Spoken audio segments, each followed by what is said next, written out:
Tudo bem, turma? Vou começar mais uma live, nossa live de sexta-feira. Organizando as coisinhas aqui. Se vocês ouvirem crianças gritando, não se preocupe, né? Uma turma aqui da casa. Tudo bom, João? Bacana, vamos um pouquinho esperar a turma ir entrando pra gente bater um papo hoje super legal, que tem bastante dúvidas sobre isso.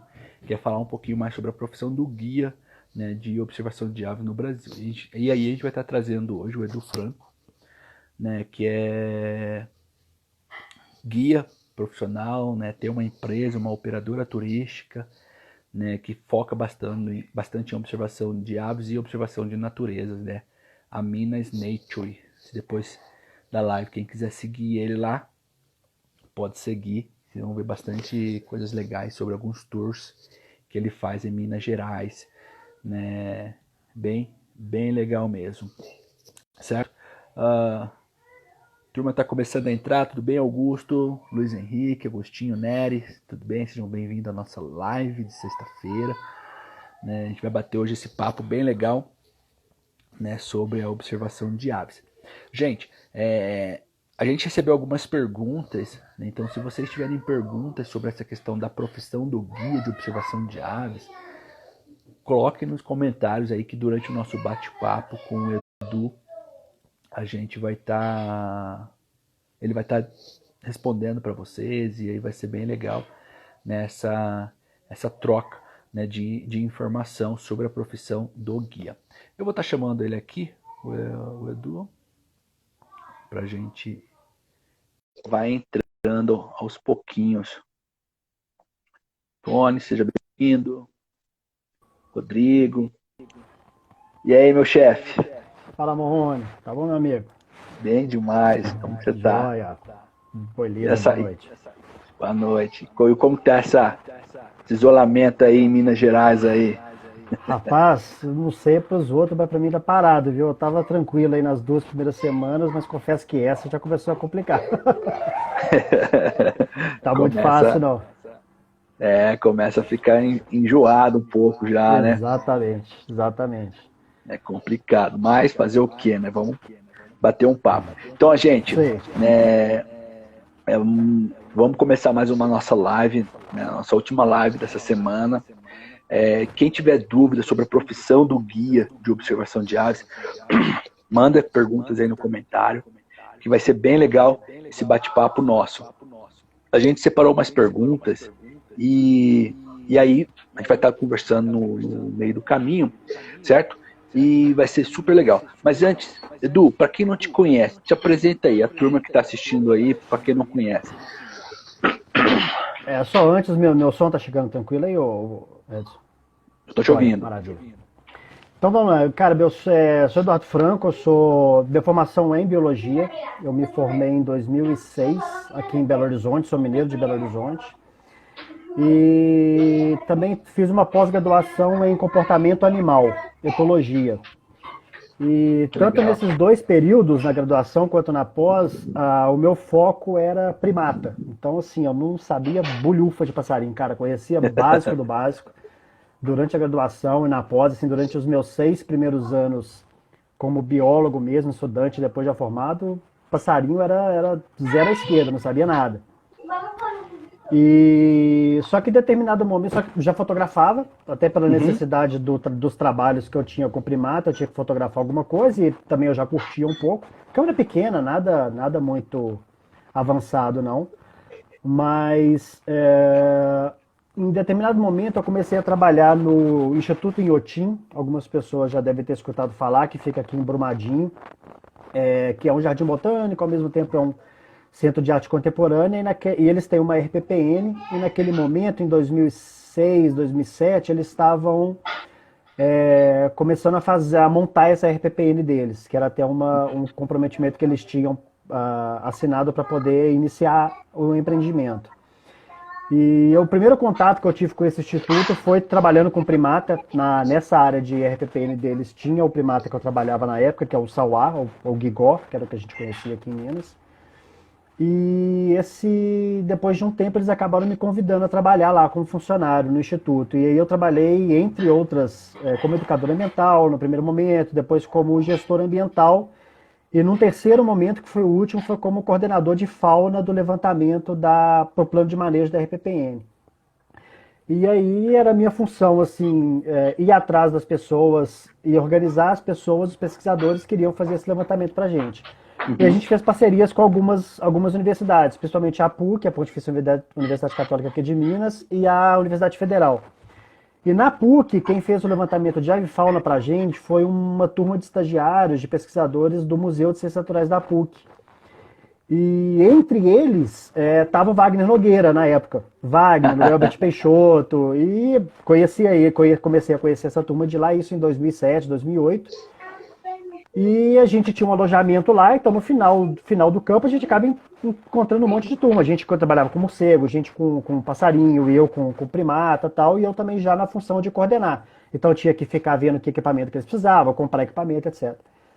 E papo vai, papo vem, cervejinha pra lá, cervejinha pra cá, eu tirava foto de algum passarinho, mostrava pra turma lá de fauna. Eu não tinha a menor ideia do que era, mas eles já aquela empolgação que hoje eu entendo de observador de aves, de ornitólogo. Pô, cara, esse passarinho é legal, esse negócio é raro, onde você viu isso, aquele papo.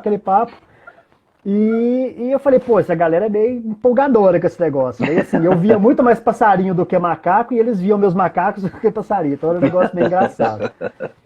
Mas em determinado momento, isso em 2008, o Wagner entrou em contato comigo e falou, Edu, tem um grupo de observadores de aves que quer visitar o Inhotim. Falei, cara, eu não tinha a menor ideia do que se tratava. Falei, tá, o que você precisa? Eu falei, vão vir num domingo, eu acho que foi no domingo ou sábado, não sei. Eles vão vir, tem que chegar bem cedo, então eles precisam de acessar o parque antes do horário, na época eu acho que abria 9h30. E precisam ter acesso nas trilhas de mata, nas trilhas, né, menos impactadas, menos antropizadas. Falei, ok, a gente vai estar aqui, liberar a entrada eu consigo liberar, as trilhas você conhece, eu conheço, a gente acompanha a turma. Bom, eu naquela época estava acostumado a trabalhar com pesquisa, eu estava acostumado a ir para campo com 3, 5 pessoas, quando muito. Só que, cara, no dia que chega o tal domingo, uma me desce umas 30 pessoas, com câmera, camuflada. Eu falei, caraca, Wagner, que é isso, bicho? Como é que essa galera vai ver passarinho, com essa muvuca toda e tal? Eu falei, Edu, relaxa, vai que você vai sentir como é que é o esquema. E fui. E aí vem a galera proseando, tirando foto, binóculo, e mostra livro de passarinho, cada um com equipamento. O playback, que eu conhecia muito pouco, porque eu tinha a possibilidade de usar para atrair meus macacos, apesar de que a gente não podia, mas eu sabia que podia, que era uma ferramenta útil, mas eu mesmo nunca tinha utilizado. Então assim, cara, me encantei com o negócio. Falei, pô, essa galera é muito doida e tal. E na época era a galera da Ecoaves, que é o clube de observadores aqui de BH e de Minas. Sim. E aí eles tinham todo um cronograma, eu me associei à Ecoaves, tinha um cronograma de encontros em parques aqui de BH, eu comecei a participar e aí já são mais de 10 anos de história já. Que legal, cara. Pô, que bacana. Completamente fora da realidade aí, né? Como começou Com certeza. a observação de aves. Com certeza. Pô, legal demais, cara. Pô, então, o início foi a partir de 2007 aí, no parque, na reserva que você trabalhava, chegando a turma do COA aí, e aí você foi se familiarizando. Exato. Certo, correto? Pô, legal. E como que foi essa questão? Quanto tempo depois você já conheceu, então, a partir daí, conheceu o Wikiaves, começou a postar lá, e aí até quando você ficou no parque, trabalhando, e aí depois começou a vir mais grupo para observar aves lá no parque, você foi acompanhando, como foi esse processo aí? Então, lá no Inhotim mesmo, eu saí, se não me engano, em 2010. Então, eu fiquei lá mais 2 anos, eu tive contato só com a turma lá da pesquisa mesmo, com o observador de aves que eu me lembre. Nenhum grupo grande, nada parecido não. Mas eu já estava acompanhando os grupos em outros locais, né? Não me lembro se eu fiz viagem grande no início, mas principalmente aqui em Minas Gerais, próximo a BH mesmo, bem no quintal da gente. A questão de guia mesmo foi, se não me engano, em abril, no início de 2013, 2014. Acho que foi 2014. A Cláudia Brasileiro, que é uma fotógrafa, acredito que você conheça ela, de São Paulo, ela é uma pessoa muito mais preocupada com fotografia, com a questão estética. Então ela tem alguns grupos específicos, né, que ela chama os colorídeos dela, né, que tem que ter pelo menos pelo menos 3 cores no passarinho para ela querer fotografar. Esses bichos marrom para ela não interessa. Ela sempre gosta de falar isso. E naquela época eu estava fotografando já aqui na Redondeza, então muito bicho de cerrado. E hoje é tão comum alguns bichos de cerrado, mas há 10 anos atrás, quando o Iquiaves também estava surgindo, a minha história é paralela com o Iquiaves também surgiu em 2008, naquela época a maioria das pessoas estavam no Rio e em São Paulo. Né? O foco da observação de aves, as pessoas que estavam no Iquiaves, a maioria era São Paulo e Rio. Então era basicamente Mata Atlântica, que tinha foto disponível, entrando foto toda hora, Mata Atlântica, Mata Atlântica, Mata Atlântica. Cerrado, não, tinha bicho de cerrado que ninguém nunca conhecia, nem tava lá. Tirando a galera que já era observadora pré-Wikiaves, ou ornitólogos, etc. Mas aquela galera que estava entrando na história naquele momento, eles conheciam mais aqueles bichos que estavam no entorno deles. E aí eu comecei a fotografar campainha azul, tapacula de colarinho, choca de asa vermelha, corruíra do campo, esses bichos mais de cerrado. E algumas coisas endêmicas, como principalmente o beija-flor de gravata verde, que é endêmico aqui do Espinhaço. Até pouco tempo era endêmico em Minas, mas teve um registro no sul da Bahia. Então, um indivíduo foi lá comer uma acarajé e acabou que tirou o nosso endemismo.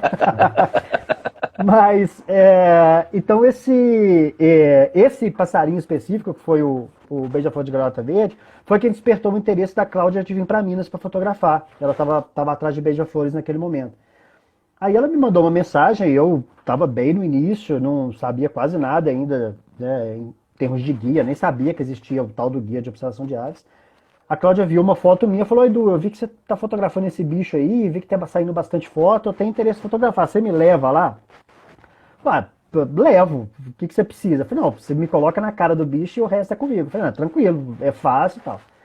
Foi um final de semana, ela chegou, só que, cara, eu tava meio que em pânico, assim. Eu falei: cara, não tenho a menor ideia do que fazer. Não tenho a menor ideia. Fui ver as fotos da Cláudia, a Cláudia com equipamento de 2 metros de comprimento. Eu falei: cara, não pirei. Eu falei: lascou. Eu falei: Wagner, ó, apareceu essa moça aqui, quer fazer foto e tal. Cara, vai comigo, porque eu não tenho a menor ideia do que eu vou fazer. Aí fomos nós dois, ele topou e tal. Aí fomos nós dois, levamos no ponto do bichinho, ela fez as fotos, saiu bem satisfeita e tal. O Wagner, desde o início, nesse momento, sempre me ajudando, sempre foi um dos meus gurus nessa história. Sou muito grato a ele. E a Cláudia voltou, postou as fotos nas redes dela, principalmente no Iquiaves naquele momento. Cara, meu telefone não parou nunca mais. Porque a galera viu, então começou a ver o meu perfil, via muito bicho de cerrado bonito. Igual eu falei, campainha azul, tapacura de clarim, que são bichos esteticamente muito bonitos, bichos fáceis de fotografar, geralmente com luz muito bonita, encerrada, puleiro limpinho. Coisa que é raro na Mata Atlântica, então muita gente começou a me procurar, muita gente de BH mesmo me procurando para levar a fazer os bichinhos, então foi algumas guiadas bem locais mesmo, coisas próximas, de uma manhã, um dia, nada de roteiro longo, extenso não, com pernoite nem nada, mas assim que começou mesmo essa história de guiar, então aí há 6 anos mais ou menos. Aí depois que eu senti que a coisa era realmente uma profissão legal, que vinha de encontro a um tipo de trabalho de campo que me interessava, eu corri da academia, depois da pós-graduação, eu cheguei até a tentar mestrado, eu acabei não passando, mas também desisti, não era uma coisa que me interessava muito. Eu queria campo mesmo, e aí a observação de aves apareceu como uma possibilidade de geração de renda, e eu falei: cara, vou me dedicar a isso. Mas aí eu falei: cara, então beleza, vamos fazer direito, então que eu preciso realmente para me transformar num guia. E aí eu comecei a estudar turismo, porque a parte de biologia era uma parte meio óbvia. Apesar de eu não conhecer muito de aves no início, né, na minha graduação eu não me dediquei a estudo de aves, mas o contato que eu tinha já com a Ecoaves, com os amigos de lá, com os ornitólogos, com o Wagner, entre outros, um pouquinho de conhecimento do que eu precisava na parte de ornitofauna, eu já conseguia entender um pouco. Mas eu não sabia nada como receber as pessoas, como vender, como formar um produto. Então isso foi meu primeiro desafio, que realmente não tinha nada. Eu até fiz um MBA em administração de projetos, com ênfase em meio ambiente, que foi até uma demanda do próprio Inhotim naquela época, mas ajudava um pouco, mas ainda não tinha, nem ajudava pelo menos a parte de gestão, de entender como criar uma empresa e tal, mas não uma empresa de turismo.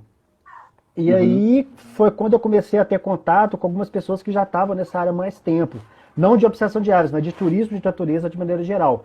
Um deles foi o Fred Crema, que é um parceiraço, um cara também que assim, eu devo muito a minha história a ele. Ele sempre foi um cara que estava sempre do meu lado no início. E ele me apresentou pessoas dentro da Secretaria de Turismo de Minas Gerais também. E aí eu comecei a participar de alguns eventos deles. E aí entendi o tal do trade turístico, que era uma palavra que eu escutava torto ou direito, não tinha a menor ideia do que se tratava. E aí eu tinha lá agências, guias, hospedagem, alimentação, transporte, etc, etc. Então eu via todo aquele mundo de novas ideias, de novas profissões, de novos empreendimentos, que eu fui entendendo como que é que cada um trabalhava, entendeu? E aí que veio a sacada de eu abrir a agência. Bacana. Uma coisa. O Lucas mandou aqui que tá saindo o meu áudio. O seu fone tá pegando tranquilo aí? Porque ele fala que tá tendo retorno. Cara, eu tirei ele aqui, eu tô recebendo bem o seu, não sei se... É porque eu não escuto o meu, né? Entendi. Eu Tranquilo, tô vamos lá. escutando bem. Tá. Uma coisa bacana, galera, para quem não trabalha com turismo assim, quando a gente é focado, também sou biólogo, né, na questão da biologia, e a gente entra nesse novo mundo do turismo, a gente percebe que tem diversas organizações que não faz parte do nosso ambiente, daquilo que a gente aprendeu na academia, né, em relação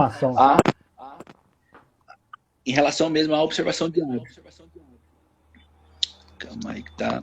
Não sei se é o meu aqui que tô tendo um retornozinho chato. A galera que tá assistindo a live, tá assistindo tá ouvindo esse um retornozinho da minha voz? Sim, dá pra ver que tá se repetindo.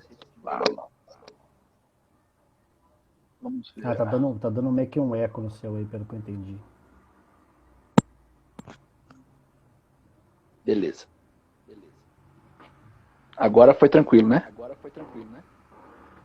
Eu tô te ouvindo bem, eu não sei o resto da galera. Beleza, gente. Então, essa dificuldade inicial de quando você sai da academia da biologia, algo assim, e você encontra a questão do trade. É uma dificuldade natural, como todo mundo tá tendo eco. Tá. Mas tá atrapalhando bastante ou dá pra continuar, galera? Só pra gente entender.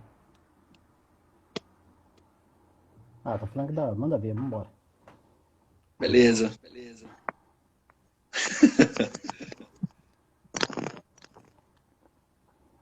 Mas vamos com eco mesmo hoje, gente. Vambora.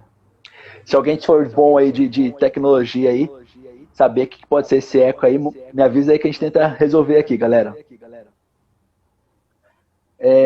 Essa dificuldade é uma barreira, né? É uma barreira muito grande, porque você precisa buscar capacitação, né? Você precisa entender o que é Contour, né? Os conselhos de turismo, né? Então isso faz com que muita gente que está querendo iniciar, né, na profissão de guia de observação de aves, acaba sendo que não vai para frente. Né? Então, eu não sei se a galera que está assistindo aqui a gente tem o interesse, né, de, em algum outro momento, atuar, ou se está começando, né, tirar dúvidas. Se alguém tiver o interesse de atuar como guia, responde aí só para a gente entender e para a gente bater o papo aqui legal. Ô Du, mas então você percebeu essa dificuldade, você percebeu que você precisava buscar essa capacitação, né? E aí como que foi? Você decidiu fazer algum curso de guia de turismo ou não? Fala pra galera aí hoje sobre essa questão aí. Tá, então, e aí eu acho que tem duas questões muito importantes, eu acho que dois momentos, duas faces dessa história que são importantes da gente entender. Primeiro que hoje, eu te falo assim, sem sombra de dúvida, eu acredito que isso impacta na maioria dos guias de turismo, também de turismo de observação de aves. Eu acredito que eles tenham o mesmo entendimento. Hoje eu uso muito mais conceitos de turismo no meu dia a dia do que da biologia. Eu me sinto muito, eu sou biólogo, quando eu tô na trilha, a partir do momento que eu comecei a trilha, eu tô lá mostrando passarinho pra turma, ali entra o biólogo. Mas toda a parte pré, pós, isso é de turismo. A formatação do produto, vendas. Cara, sim, a biologia tá lá sempre, né? A minha formação facilita muito pouco, mas todo o conhecimento, as habilidades que eu vou adquirir com os amigos e nos cursos de turismo que eu fiz são a base, a base do que hoje eu entendo da minha empresa e do meu produto. Então, depois de um ano, 2 anos dessa primeira contato como um guia de turismo com a Cláudia, eu já com esse contato com o Fred, com a turma da Secretaria de Turismo, principalmente a Renata Toffoli, que foi uma pessoa que me ajudou muito também, essas pessoas me mostraram a necessidade de entender um pouco também da legislação do turismo. A gente tem uma lei geral do turismo, que eu também me debrucei sobre ela, e diz algumas coisas que nos orientam sobre o que a gente tem que buscar caso a gente queira trabalhar nesse meio. Antes de mais nada, a gente sabe, como várias outras leis do Brasil, é uma lei que carece muito de fiscalização. São pouquíssimos locais que realmente a lei é aplicada ao pé da letra. Acredito que aí no Pantanal a gente tem uma fiscalização interessante. Do Rio de Janeiro eu sei que a gente tem uma fiscalização mais forte. Mas de maneira geral no resto do Brasil, e aqui em Minas eu posso garantir isso, cara, eu nunca ouvi ninguém sendo fiscalizado em relação a questões legais sobre turismo, entendeu? Nem em termos de segurança, nem em termos de cadastro, etc, etc. Mas é importante que a gente saiba que existe uma lei. E nessa lei, ela coloca ali, dentro desse trade, quais que são os atores. Então existe o ator que são as pessoas que estão no front, que são os condutores, monitores e guias.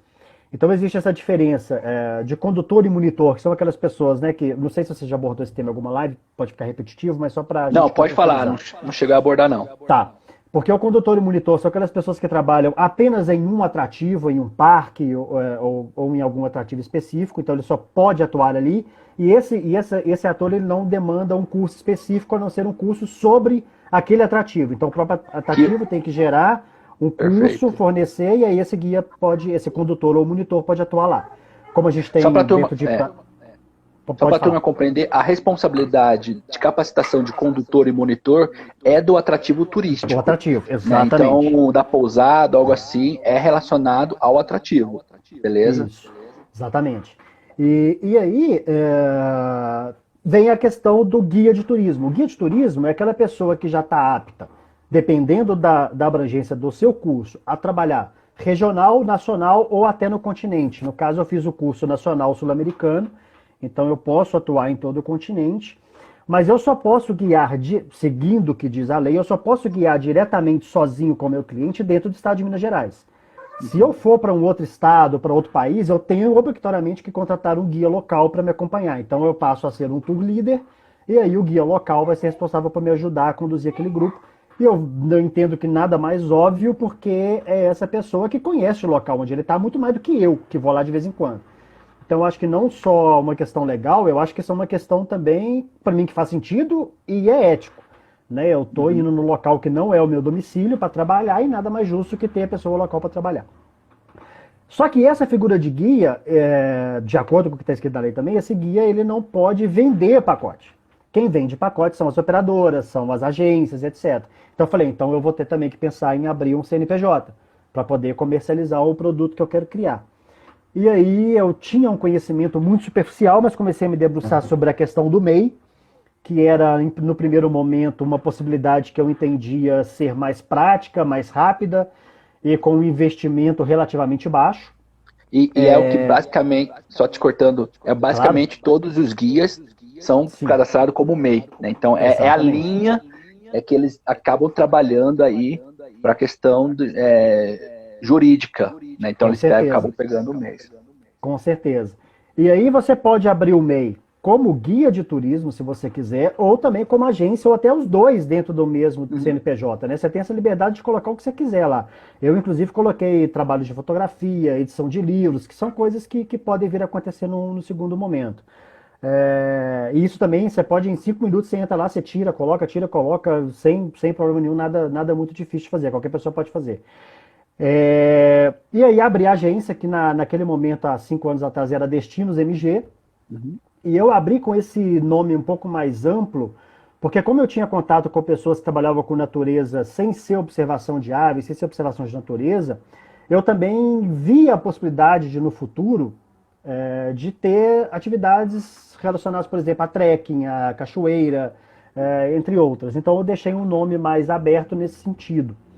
Só que, assim, feliz e infelizmente, acho que tem os dois casos, a observação de aves tomou conta da minha vida, do meu calendário. Meu calendário realmente começou a ficar muito mais cheio do que eu esperava, então o que começou a ser uma renda complementar hoje é a minha renda principal, e eu consegui transformar isso em renda principal. Hoje a agência dedica, sei lá, 75, 80% do meu tempo é com a agência, então eu acabei tendo que me desmembrar um pouco de outros trabalhos que eu tinha, com a empresa do meu pai, por exemplo, e continuo lá, mas bem menos. E aí foi essa história. E é importante na questão do guia, porque você abrir um CNPJ como meio de guia de turismo não significa que você está apto legalmente a trabalhar. Você precisa então do Cadastur, que é o que a Embratur e o Ministério do Turismo têm, que na verdade é um cadastro de profissionais de turismo, e aí entra além dos guias hospedagem, transporte, etc., para eles entenderem que você realmente está apto a atuar naquela função. E no caso do guia, o único curso no Brasil que dá essa possibilidade é o curso técnico de guia de turismo, que várias instituições como o Senac, Sebrae, algumas faculdades técnicas, algumas pequenas escolas técnicas fazem esse curso. No meu caso eu fiz EAD, porque eu já trabalhava, então presencial ia ser uma coisa impossível para eu fazer. Então eu fiz no Senac, foi um EAD do Senac do Sul, na verdade. Foi lá do Rio Grande do Sul, se não me engano. Rio Grande do Sul mesmo. E aí eu tinha aula presencial uma vez por mês só aqui em BH, e tinha 3 viagens, uma local, um city tour, uma rodoviária para eu entender o mecanismo rodoviário, e depois uma aérea para a gente entender como é que é a questão aérea. E aí entra uma questão que há muito tempo a gente debate isso. Eu fui um dos primeiros a ter o Cadastur como guia birding dessa nova geração, e eu fui muito ajudado também na época pela Tieta Pivato, amiga de vocês aí, hoje voltou para São Paulo. A Tieta, ela já travava uma batalha muito grande assim nas redes e nos encontros, no Davistar, de mostrar a importância dessa profissionalização, que não era só uma questão legal, que você, não, você pode ser fiscalizado. Cara, não vai ser fiscalizado. Eu não acredito que a gente vai ter esse problema. Mas o curso de guia, ele me trouxe conhecimentos que fazem muita diferença no meu trabalho hoje em dia. E não só isso, eu acho que é importante quando o seu cliente, ele vê que você investiu tempo, dinheiro, foi buscar conhecimento, buscar habilidades para realmente criar um produto e ficar apto. Então eu acho que não é um custo, é um investimento, porque isso vai ter retorno sim. E se você pensar que aí uma diária de guia de turismo no Brasil hoje na média está em 200, 300 reais por dia, a mensalidade que eu pagava era 300 reais. Então assim, era um dia de trabalho, eu conseguia pagar a mensalidade do curso. No final das contas foi um curso caro, porque foi de 1 ano e meio, mas foi um curso que eu conseguia pagar só com a diária. No caso, até meu pai na época me ajudou a pagar o curso. Eu não estava trabalhando muito ainda, mas muitos guias que já atuam hoje num curso EAD, você pagando aí 300, 400 reais por mês, é uma diária praticamente que você tem que tirar. É um curso totalmente à distância, que você vai ter uma ou outra aula presencial que você acaba fazendo. Então eu recomendo muito as pessoas a pensarem nisso. E no nosso caso aqui, o nosso curso, ele não tinha, foi uma demanda, a gente juntou um monte de guia, foi até o Senac, e aí a gente pediu para trazer no curso, a gente conseguiu o curso. Então, isso é uma possibilidade também para outras pessoas que querem fazer isso. De repente, juntar gente do Brasil inteiro mesmo, porque EAD, eu não preciso de só gente aqui de Minas. Eu posso fazer um curso EAD a nível nacional, por exemplo, com o Sebrae, com o Senac, não sei quem pode procurar isso aí, ou outras escolas mesmo. No Rio de Janeiro, eu sei que tem algumas escolas pequenas fazendo também. Acho que o Gabriel e o Daniel Melo fizeram um até mais curtinho com o meu, mais barato, em alguma escola lá do Rio, não me lembro o nome agora. Depois a gente pode pesquisar para mostrar para a galera. Então, assim, eu senti no meu trabalho agregou muito valor ao meu produto, e eu fiquei muito mais tranquilo de trabalhar com aquilo, com toda a informação que eu adquiri a partir desse investimento em termos de conhecimento, entendeu? Pô, bacana. Uma coisa legal para quem está assistindo e pretende iniciar ou algo assim, que o Eduardo falou, essa questão mesmo de você buscar se profissionalizar, né? É muito comum na observação de aves, o cara começa a passarinhar, começa a saber os pontos, e aí recebe uma mensagem de alguém: eu tô indo para sua região, tem como você me levar lá? Ele leva, beleza, aí alguém indica, indica, e aí o cara começa: não, peraí, da próxima vez eu vou cobrar alguma coisinha, né? E aí, se a gente for fazer uma pesquisa nos guias de observação de aves do Brasil, vamos falar 70% deles começaram assim, né, mostrando pontos e posteriormente trabalhando como guia. Uma coisa que você disse, né, em vários estados brasileiros, o SENAC ele é o responsável. Né, como o Carlão, ele postou aí, né, no grupo, hoje no Mato Grosso do Sul, ela é também pelo SENAC e é o polo do Rio Grande do Sul, responsável também pelo curso. Né? Então, o mesmo esquema que eu fiz. Deve ser alguma questão centro-oeste, depois a gente pode estar pesquisando e entendendo, né, sobre essa questão do SENAC. Né? E aí você também consegue fazer essa capacitação. A Grazi já postou aqui para a galera aqui no bate-papo que ela fez um curso no IF pelo Brasil, né? E ela chegou lá no Rio de Janeiro e Resende, fez um curso gratuito. Legal. Né? Legal, tá vendo? Pô, legal. Chegou a ser EAD, Grazi? Se foi EAD, avisa a turma aí que eles podem estar buscando essas opções também. Né? E você falou muito dessa questão da burocracia, né? Na verdade, não burocracia, mas começar assim um turismo legal. O Cadastur nada mais é um certificado legal de que você é uma empresa séria, faz parte do plano do governo. E uma coisa bacana, gente, para quem não é do turismo, quando tem uma empresas de turismo e tudo, com cadastro e tudo, isso entra no mapa de turismo brasileiro. E todas as empresas que tem dentro do município acaba dando uma pontuação para o município. E a partir daí, o município e a Fundação de Turismo do Estado, eles podem buscar recursos financeiros para a promoção de destinos turísticos. Então é muito importante, né, esse apoio mesmo, né? Porque você está, de alguma maneira, influenciando por uma pontuação maior do seu município, do seu estado, e aí acaba buscando recurso. Agora que nós estamos numa época vamos falar assim, de crise, alguns recursos, né, que o governo federal vai disponibilizar são para empresas, né, que tem um dos requisitos é o ter o cadastro atualizado. Né? Então, vão poder buscar ajuda para essa nova MP que saiu, né, de recursos, pagamento de folha e tudo isso. Né? Então, a importância mesmo de você estar fazendo um turismo responsável e legal, e aí isso agrega valor à sua empresa como guia e tudo. Uma das perguntas, Edu, que a gente recebeu, né, foi umas 3, 4 perguntas sobre esse mesmo tema. Como você, a partir que você começa a trabalhar, ou se você está trabalhando, como você consegue precificar o seu serviço como guia de observação de aves? Então, aí entra uma questão antes da precificação, que é uma questão que entra nessa questão da profissionalização. Ok, abri um MEI, abri agência, tenho um CNPJ e tá tudo certo, eu continuo fazendo meu trabalho do mesmo jeito. Obviamente não é assim, né? Se você é uma empresa agora, se você tem uma relação comercial, não importa se você está guiando seu amigo, se o cara te deu 1 centavo, ou R$1.000, ou R$10.000, é uma relação comercial. Então ele continua sendo seu amigo, mas você tem deveres a partir do momento que ele te deu alguma quantia em dinheiro. Eu tenho preocupação de entender isso.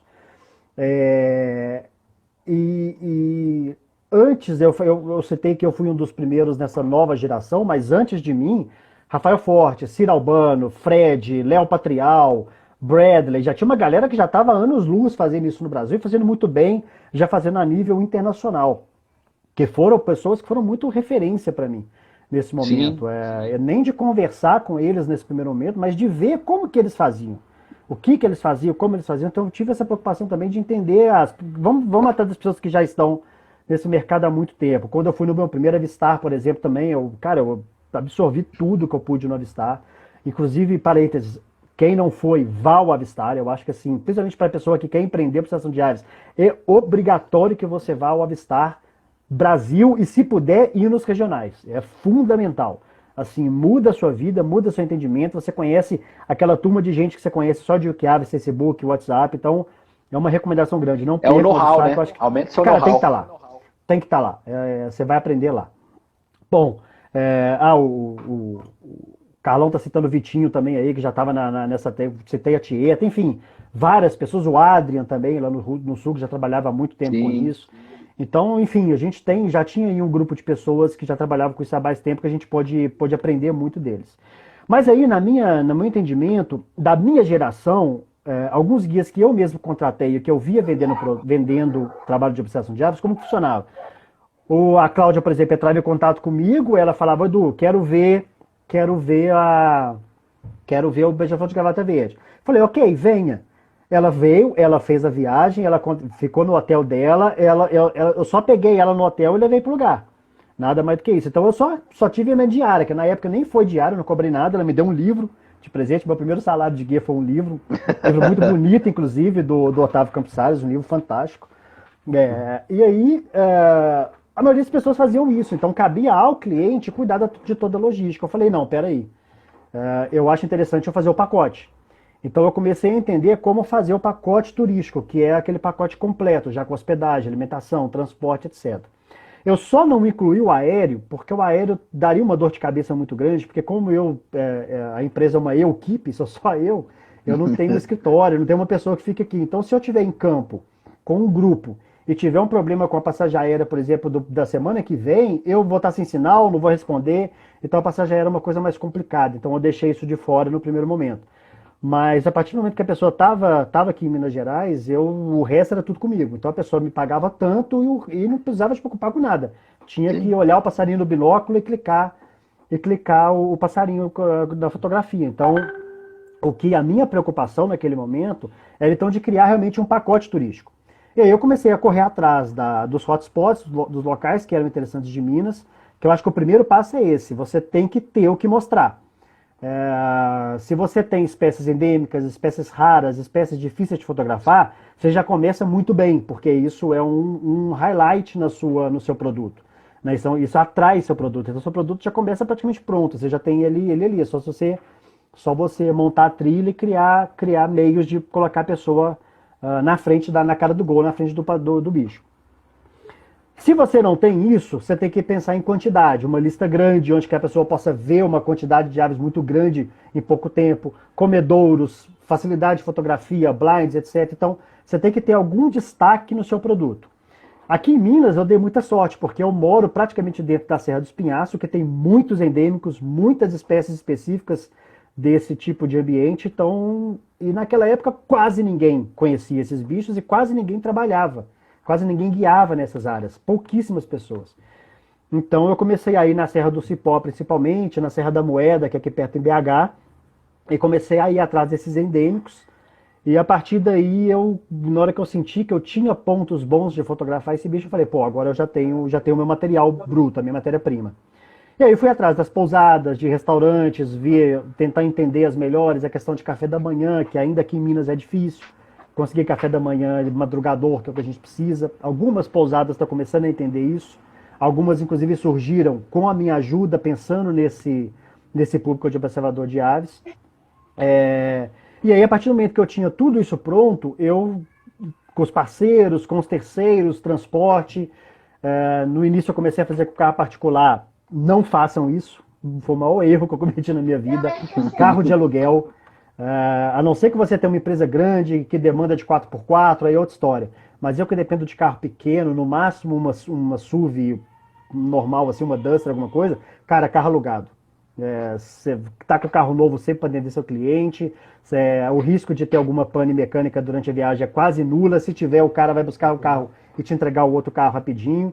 Você não tem preocupação de meter na terra, meter dentro de rio, meter em buraco, de cliente bater porta, de malas, enfim, aluguem carro. Esse negócio de carro particular foi uma coisa que eu arrependi muito. Que entra nessa explicação que eu vou chegar lá. Depois disso tudo, nesses parceiros, logicamente a gente tentava ali negociar valores. Eu falei, olha, eu tenho um calendário que eu tenho tantas pessoas por mês, etc, etc. O que você consegue fazer para mim? Eu praticamente vou dormir, tomar banho no seu quarto, eu não vou usar piscina, não vou usar sauna, não vou tomar café, não vou almoçar, não vou jantar. Eu vou sair de madrugada e voltar de noite, a maioria das vezes.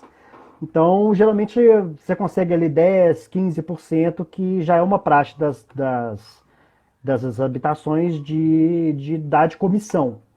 Só que como eu estava no começo, e eu acabei mantendo isso até hoje, já há quase 10 anos, há quase 6 anos, essa comissão que eu teoricamente embolsaria eu passei para o cliente, porque eu queria um preço competitivo no início. Então, 10% a mais no meu bolso não significaria tanto como se eu desse 10% a menos no preço final do produto e eu conseguiria vender para mais pessoas. Então eu procurei quantidade de cliente no início, porque eu estava começando a fazer o nome ainda, quase ninguém me conhecia. Então hoje esse desconto que a hospedagem me passa, eu não guardo para mim, eu repasso ele no preço final. Eu preferi fazer desse jeito. E aí tem os custos que são aqueles fixos, que é justamente a hospedagem, a diária do guia e o transporte, que são os principais. A alimentação varia. Tem roteiro que você pode colocar, tem roteiro que não. Depende se a hospedagem tem pensão completa ou não, então isso é mais variável. Mas diária do guia, hospedagem e transporte, qualquer roteiro vai ter, não tem jeito. Roteiro de mais de um dia, lógico. E aí você coloca esses 3 preços e tem uma planilha para você precificar isso. E essa planilha foi um curso que teve num dos encontros da Secretaria de Turismo. Foi uma pessoa lá ensinar a gente a precificar pacote turístico. E o Fred Crema também me ajudou muito nisso. Ele me passou a planilha que ele usa. E nessa planilha, então, tem esses custos fixos. E aí é muito importante. A partir do momento que você é PF e PJ, eu sou guia e sou agência, eu tenho que entender que a diária do guia é o que o Eduardo recebe. O que a agência recebe, eu tenho que colocar em outro local. Não é o mesmo dinheiro. Essa disciplina, quando você é MEI, que MEI ao mesmo tempo você é o guia e você é a agência, é muito fundamental para você não dar tiro no pé. Então você tem que saber a diferença da diária do guia, que vai para a conta pessoal do Eduardo, e o lucro da empresa dentro desse roteiro, que vai para a conta da agência. São 2 pessoas completamente diferentes, 2 instituições completamente diferentes. E então, desses custos fixos, você tem um preço final de custo e depois você coloca essa taxinha, que aí cada pessoa vai ver de acordo com o que paga de imposto. Então, por exemplo, eu coloco uma diária, eu coloco um valor de, por exemplo, eu pago no MEI hoje 55, 56, não lembro direito agora, 57, acho que aumentou esse ano. Então isso vai dar aí 600, 700 reais por ano. Então eu tenho que diluir esse valor nos roteiros que eu vendo. Então eu faço esse cálculo. Qual é a margem de lucro de cada roteiro que eu quero colocar na empresa? Então, 5%, 10%, 3%. É uma margem de contribuição, uma margem de lucro que você coloca vezes esse valor do produto. E aí esse dinheiro, fora dos custos, é o dinheiro que vai para a empresa. Fica lá a contingência. Se eu quiser investir em equipamento, quiser investir em uniforme, brinde para o cliente, alimentação, lanche para o cliente, é um dinheiro que a agência vai dar, não é o Eduardo. Porque o Eduardo tem a diária de guia para ele. Então, alguém perguntando aí sobre a diária de guia, se varia de acordo com a dificuldade. Eu não tenho isso. Eu trabalho com grupos de até 3 pessoas no máximo, a não ser grupos maiores com estrangeiros, que aí eles vêm às vezes em grupos grandes mesmo, mas nacional até 3 pessoas no máximo, sempre o mesmo valor de diária. Hoje eu tenho feito R$ 300 nacional e R$ 500 internacional bilíngue. Então, independentemente se for 1, 2, 3 pessoas, o valor é o mesmo, independentemente de quantos dias, quantos locais. Óbvio que o cara está contratando uma viagem de 10, 15 dias comigo. Ele quer negociar um valor mais competitivo? Obviamente que a gente negocia esse valor com ele, pode enxugar um pouquinho nessas diárias também. Pô, legal, Du. Nossa, sensacional mesmo. Hoje, só para tu me entender, pelo que a gente vê pela postagem da Minas Nature, né? São 3 produtos, né? Que você sempre está divulgando lá. E mais o personalizado. Eu trabalho principalmente com espinhaço hoje. Então, Serra do Cipó é o carro-chefe. Mas aí entra a Serra da Moeda, Caraça, a Rolinha do Planalto, lá em Botumirim também, que está no espinhaço, acabou entrando aí no mapa de Minas Gerais. Então, basicamente espinhaço. O que está acontecendo? Eu mudei, você falou, mudei a destinos para Minas Nature, justamente porque como a observação de natureza tomou conta do calendário da empresa, a Destinos não dizia o que era o produto. Então a Minas Nature, e aí estou usando a língua inglesa também no nome, é justamente para tentar agora atingir esse público estrangeiro e ao mesmo tempo mostrar mais o que é o que eu faço. Né, que eu agora esqueci a história da cachoeira, do trekking, estou dedicado na observação de natureza mesmo, wildlife total, a maioria absoluta, observação de aves, mas vem muito para ver mamífero também, etc. Flora, tem aparecido gente querendo ver cacto, querendo ver bromélia, que tem muita coisa endêmica no espinhaço também, então tenho atendido algumas pessoas nesse grupo também. E aí, a Minas Nature ela entrou com essa ideia, então. Então hoje, como eu estou pegando um grupo mais estrangeiro, e aí vale aqui um parênteses para agradecer os parceiros que têm me contratado para isso. como o Fred Tavares da Brasil Aventuras, que me manda muito trabalho de estrangeiro. Agora a Brasil Buddy Expert, o Ciro, a Tati, o Caio, teve contratado também para trabalhar com eles aqui em Minas. Então, estou aprendendo muito com eles. A oportunidade que eu estou tendo de pegar viagens com eles é muito legal. E muito dessas mudanças tem sido fruto dessas experiências com eles também. Pô, bacana, gente. Sensacional. O Edu tá sendo uma live muito legal, porque é um assunto que ainda não é muito abordado, né, no mundo de observação de aves, a questão profissão mesmo, né, de como você se profissionalizar. Ó, o Rodrigo fez uma outra pergunta. O inglês você já tinha ou adquiriu por causa da demanda de observador? Cara, assim, longe de mim de falar que eu tenho inglês fluente, muito pelo contrário, não tenho, mas eu nunca tive aula de inglês na minha vida, aprendi na raça. Na raça, desde, assim, todo o equipamento meu é inglês, filme, sempre com legenda em inglês, música, me aprendi bem sozinho mesmo. Lendo artigo, na época da pós e da graduação, eu tinha que escrever em inglês e ler em inglês, então me ajudou muito também. Mas hoje, quem está aí pensando em começar a atender pessoas para observação de aves, cara, aprenda inglês. Que seja o básico, pelo menos o técnico. Você tem que, assim, você não precisa ser fluente, mas você tem que saber os termos técnicos. Nome do passarinho, cara, aí bird, na mão o tempo inteiro. Vai lá, digita o nome científico, o nome inglês, fala pro cara, mostra pro cara, não tem problema. O importante é você passar a mensagem. Agora, um termo técnico, saber falar, olha, ele pousou ali, ele tá perto daquela árvore, essas coisinhas você tem que aprender. Então foca na questão técnica, veja as frases que você fala em português no seu dia a dia. Numa passarinhada, traduz aquilo e tenta passar aquilo para frente. Com o tempo, o próprio cliente ele vai te ajudando, ele vai te corrigindo, te dando dica. Então esteja, assim, cara de pau, cara. Vai na cara e coragem, porque todo estrangeiro que vem para o Brasil, ele sabe da dificuldade, quase nenhum serviço no Brasil fala inglês. Eu acredito que aí no Pantanal seja diferente, mas aqui em Minas, cara, não tem hotel, transporte, agência, quase ninguém fala inglês. É absurdo. A maioria das hospedagens que eu uso, a maioria dos parques que eu vou, não tem uma pessoa que fala inglês. No aeroporto, cara, a pessoa que vende, às vezes, lá uma conexão no ônibus executivo não fala inglês. É um absurdo isso. Eu acho um absurdo. Então, assim, cara de pau. Vai, assim, aceita, já seja bem sincero, fala, olha, não falo inglês, sei um pouquinho, vou tentar te atender e bola pra frente. E aí começa 1, 2, 3, no 15º você já tá, quando você assusta, você já tá falando já. Verdade, cara. Eu acho assim, pra quem tá interessado mesmo, essa questão que o Edu falou sobre aprender o nome do bicho em inglês, detalhes, ó, o bicho tá na árvore de trás, vamos andar 100 metros, vamos dar um passo para trás, parar, olha ali no chão, né, no poleiro. Esses detalhes vão fazer a diferença. Hoje, Edu, vou te colocar numa fria aí, uma pergunta cabeluda. Para você como guia hoje, né, qual é o limite aceitável e inaceitável para o uso do playback em guiadas profissionais que você faz?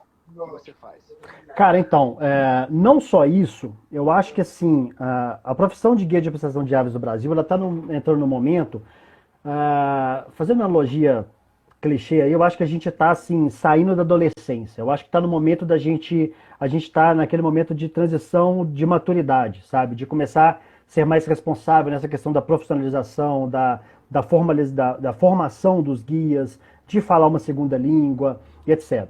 E também dessa questão ética, né? Tudo que a gente tem hoje de boas práticas, etc, etc, a gente tem cópias ou baseadas em coisa que está na gringa, que veio dos Estados Unidos, que veio da Europa, etc. A gente criou pouca coisa ainda em termos de conduta de observação de aves do Brasil.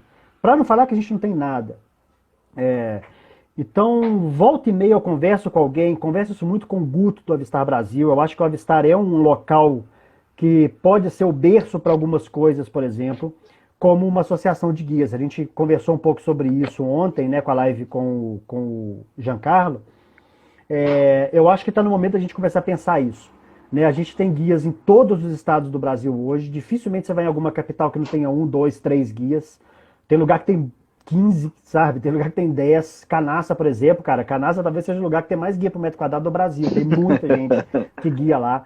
Então a gente já tem um volume de pessoas muito grandes, desde pessoas que fazem isso há 20 anos e que fazem há 2 dias. E a gente está na hora de a gente colaborar muito. Eu vejo muita competição, a gente vê muitos debates até agressivos em algum momento nas redes sociais. Sim. Eu acho que faz parte, já acaba tendo algumas inimizades, palavras que a gente fala e palavra não tem volta. Rede social definitivamente não é o local para conversar essas coisas. Eu canso de falar isso para as pessoas, eu entro em debate e me arrependo às vezes, porque a pessoa não sabe o tom que você está falando, não sabe se você está gritando, se você está falando calmo. Então a rede social, eu acho que tem que ser no cara a cara, por isso que eu acho que o Avistar é um momento para a gente pensar nisso, de pegar alguns guias, seja os mais antigos, os mais novos, colocar junto lá para a gente levar um monte de questões e começar a debater isso. Como, por exemplo, a questão de playback, lanterna, proximidade com o animal, laser, enfim. A gente vende muito essa coisa de que a observação de aves é uma atividade que tem quase impacto nulo no ambiente. Não é bem assim. Só da gente estar pisando numa trilha com um grupo de 5, 6, às vezes com um gringo que você entra com 15 pessoas dentro de uma trilha, você causa um impacto. Barulho, presença, aquilo não é natural. Não está no dia a dia daquele ambiente. Então a gente causa impacto, sim. É pequeno, mas pode ser muito grande. A partir do momento, e aí eu faço isso, a partir do momento que você abre uma picada para mostrar um ralide, por exemplo, que você usa artifício de um comedouro para atrair uma saíra, que você usa artifício de perseguição para ver algum animal, tenebro, por exemplo, que é um alimento que eu uso muito, uso para várias situações aqui, que é um alimento muito proteico, que tem que ser usado com bastante calma, não pode tacar um monte de tenebro pro bicho, que você vai matar o bicho. Então, assim, essas pequenas coisas parecem óbvias, mas são coisas que estão tem pessoa que não tem nem ideia. Quando a pessoa às vezes vê um bicho, um passarinho meu com um tenebro na boca, fala, o que é isso aí? As pessoas não têm ideia do que é aquilo. Então, essas técnicas, as éticas, boas condutas, boas práticas, eu acho que a gente está no momento de sentar alguns guias. Difícil a gente conseguir pensar alguém e falar, cara, você é o cara que vai começar isso. Até porque quando você inicia isso, você também dá sua cara a tapa, telhado de vidro total, porque pode dar muito certo, pode dar muito errado, as pessoas podem te ver como um formador de panelinha. Então é difícil, não é fácil a gente pensar isso. Mas eu acho que é o momento. E aí eu já deixo aí o convite, o desafio para todo mundo, de quem quiser participar desse momento. A gente vai ter um Avistar esse ano aí adiado para novembro, já tem data lá em novembro.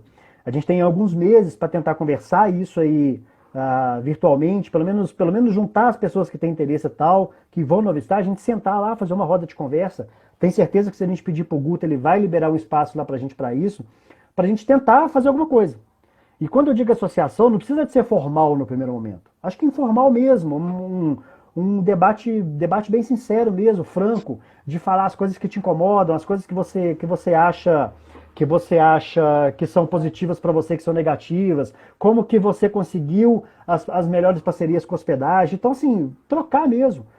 Porque no início mesmo da minha profissão, por exemplo, me incomodava muito as pessoas virem nas áreas que eu guiava, outros guias.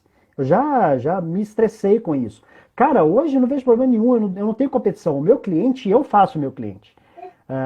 Lógico, se o cara vem e atrapalha um ponto, agride um ambiente, agride uma trilha, é outra história. Agora, se ele só vem e faz o trabalho bem feito, cara, problema nenhum. Eu não sou dono de parque, não sou dono de área nenhuma. Eu acho exclusividade de área uma coisa besta, não faz o menor sentido. Em alguns momentos eu acho legal ter exclusividade, que já aconteceu comigo algumas vezes. Por exemplo, Machalalaga. Quando eu comecei a ter um ponto desse bicho aqui em Brumadinho, só aqui em Brasília que tinha ponto bom para fotografar. Hoje os irmãos Pompeu tem esse bicho no galinheiro deles lá, então hoje tá mais fácil. Mas naquela época era muito difícil, eu consegui vender muito produto, foi uma galinha dos ovos de ouro para mim naquele momento. E foi o primeiro momento que eu estava começando a condicionar o bicho com tenebro. Então eu pedi mesmo para algumas pessoas aqui em BH, falei, olha, não precisa de ir lá comigo, se puder ótimo, mas não precisa, como foi gente sozinho. Se eu cobrava R$50 por pessoa para ir lá, longe de ser a minha diária cheia, para pessoas de BH. E eu pedi, olha, quando for, o ideal de ir comigo é porque para eu poder usar a isca. Porque se um dia tem isca, o outro só playback e tal, o bicho não entende a rotina. Então, nesse primeiro momento, bichos difíceis e tal, eu acho que é justo deixar uma certa exclusividade durante o tempo para esse guia, porque foi ele que descobriu, ele que correu atrás, então acho que nada mais justo. Depois de um tempo, o próprio guia vai falar, cara, esse ponto já não é já tem outros pontos desse bicho, se você quiser usar sem problema nenhum, desde que mantenha a mesma rotina, o mesmo respeito com o bicho. Tirando isso, eu acho que trilha, essas outras coisas, eu acho que esse negócio de exclusividade, ficar brigando, é bobeira, é perda de tempo, levar isso para rede social. É feio, eu acho que as pessoas não veem isso com os bons olhos. Eu tenho muito feedback dos meus clientes que comentam isso, que às vezes atitudes que alguns guias têm na rede social é muito complicado. E você tem que entender que quando você guia, você lida com pessoas. Então, comentários sobre política, futebol, religião, as coisas, você pode até fazer, mas você tem que ter muito cuidado. Porque eu tenho certeza que às vezes eu faço um comentário aqui sobre o governo, seja positivo ou negativo, vai ter gente que vai olhar esse guia e eu não vou contratar. Eu tenho certeza que isso acontece. Tenho certeza. Então, assim, você tem que estar ciente disso. Você pode falar, mas saiba que você pode ganhar ou perder clientes com esse comentário. Sim. Rede social é a nossa vitrine. No Brasil, hoje, a gente vende no boca a boca, na rede social. A maioria absoluta dos meus clientes vem via indicação, WhatsApp, Facebook, Instagram. Instagram é pouco, porque eu raramente uso Instagram, realmente não tenho muito saco e prática com o Instagram. Uso basicamente Facebook. Então, assim, se eu passo uma impressão virtual ruim, eu tô dando um tiro no meu pé, entendeu? Então tem que tomar muito cuidado nisso também. Legal, verdade. O Dr. Fausto aí falou que você passou o ponto certinho aí do Gravata Verde. Bacana. Passei, gente, olha só. Já nosso tempo vai estar dando de 1 hora aqui, aí o Instagram ele bloqueia. Então, quem tiver pergunta pro Edu, manda bala, o momento é agora, entendeu? Falta poucos minutos. Mas, Eduardo, tá sendo muito legal esse papo, porque como eu falei para você ontem, eu acho que já chegou o momento também das empresas que trabalham em observação de aves no Brasil se unirem.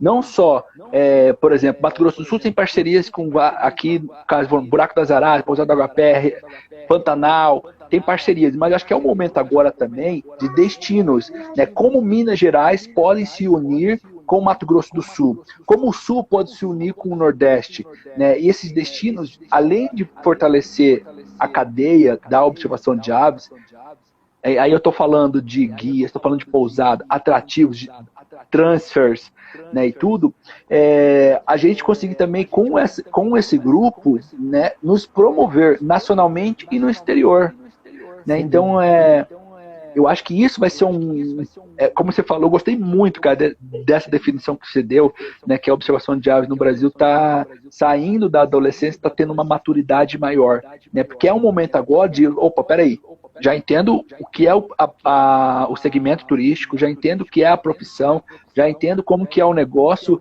a partir de agora, né, todo mundo já criou barba, então vamos nos fortalecer para chegar nesse momento. Douglas fez uma perguntinha. Você chegou a investir em algum curso de primeiros socorros em áreas remotas? Isso é uma coisa bem legal, cara. Ainda não, mas já tive contato com brigadista só, por enquanto. Uhum. Mas uma coisa que foi fundamental, e esqueci de falar isso, que é importantíssimo, da questão do meio do CNPJ, de você contratar seguro viagem para o seu cliente, que você consegue isso melhor com o PJ.